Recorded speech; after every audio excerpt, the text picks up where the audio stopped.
Hey, yo, what up, what up, what up? So let's go ahead and take another dive into Bardock on Planet Vegeta to see exactly what it is we missed. And we're going to start off with the hub. So first off, it's very beautiful. It's a nice place to actually explore and to kind of look around and, things of that sort. It doesn't look like much is going on, but when you get lower, you'll see more activity of people being present, and some of the buildings are actually able to go into, like this one, for example. They have a little holding cell for your baby, or straight down the hallway they have the rejuvenation area where if you're injured you're brought in, and they have a bodyguard by the door, which I'm very curious to why he's there, because if the person that's being brought in is injured, who is he there to protect? Maybe it's the two male nurses / doctor dudes.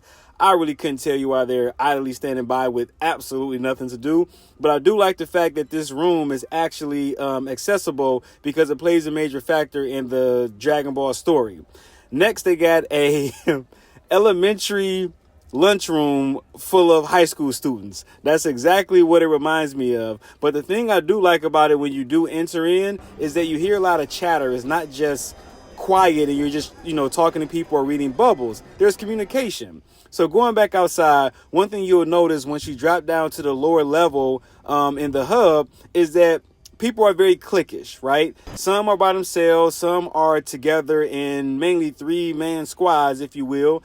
But for the most part, it's just people walking around, not really doing anything. But it's pretty high as far as activity. I really didn't know the population in this small area was as active as it was, which actually added a lot of life to my playthrough, knowing that there were actually people that were here and it wasn't as much of an abandoned area as I thought it was on my first go around. But on to something interesting, the peekaboo pods. The reason why I call them the peekaboo pods is because you'll be looking for them to come out the sky and something like that, and you'll turn right, boom, and they'll be right there, just out of nowhere. I was hoping more so for them to come down and land on the pod area, but that just wasn't the case. They appeared when they wanted to. So when I would turn left and right, still wouldn't see them. I look up, look down, boom, they're right there. That's just kind of how they did it. A little bit lazy, but nonetheless, man, I can still appreciate the fact that they, took off. Now, upon exiting the hub, going out into more so of the wildlands, if you will,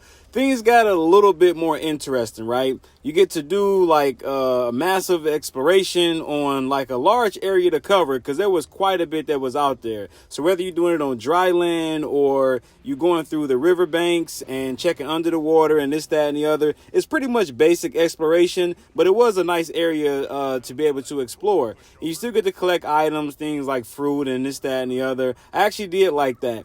But this part right here, the space shuttles.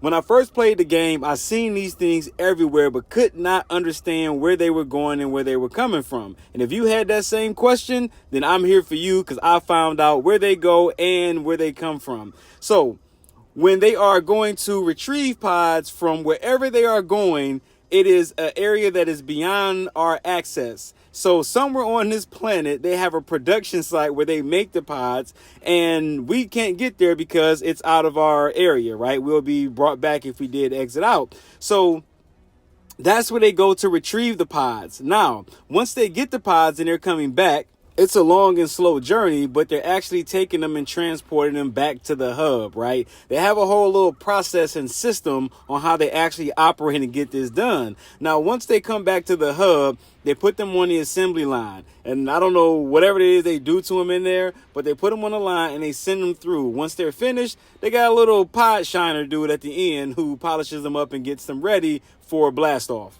So next up, we have the push-up Saiyan. This guy is useless. He does this the entire DLC and he goes nowhere.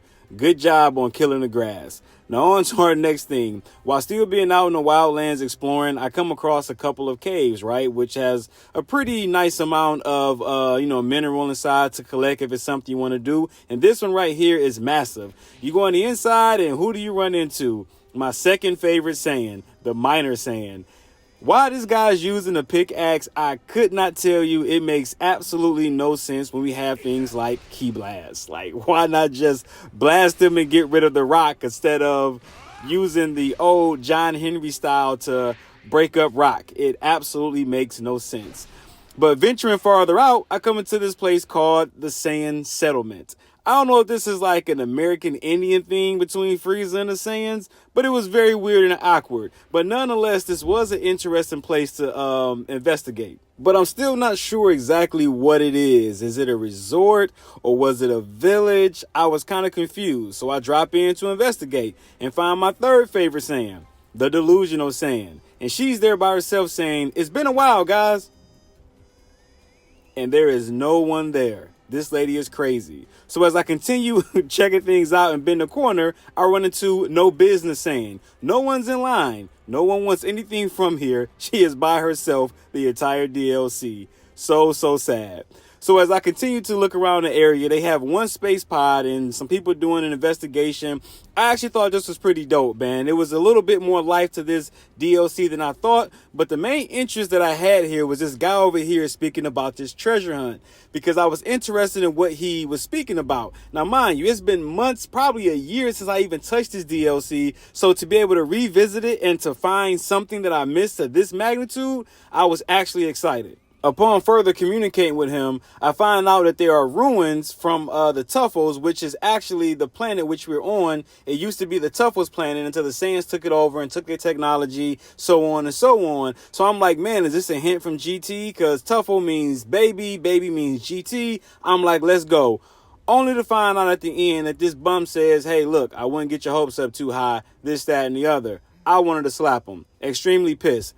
So I leave him and I go bend around the corner, and there's a little juice bar that's over here. I'll have a Sprite. So yeah, that brings us to the end of this deeper dive into Planet Vegeta. And as always, I'm interested to know what you guys thought. Maybe you guys had a different experience while you were exploring Planet Vegeta. Maybe it was something I missed. Maybe it's something you want to throw down in the comment section. Please add it down below. And don't forget to like this video and give it a thumbs up. Subscribe to the channel. And with that being said, I'm out.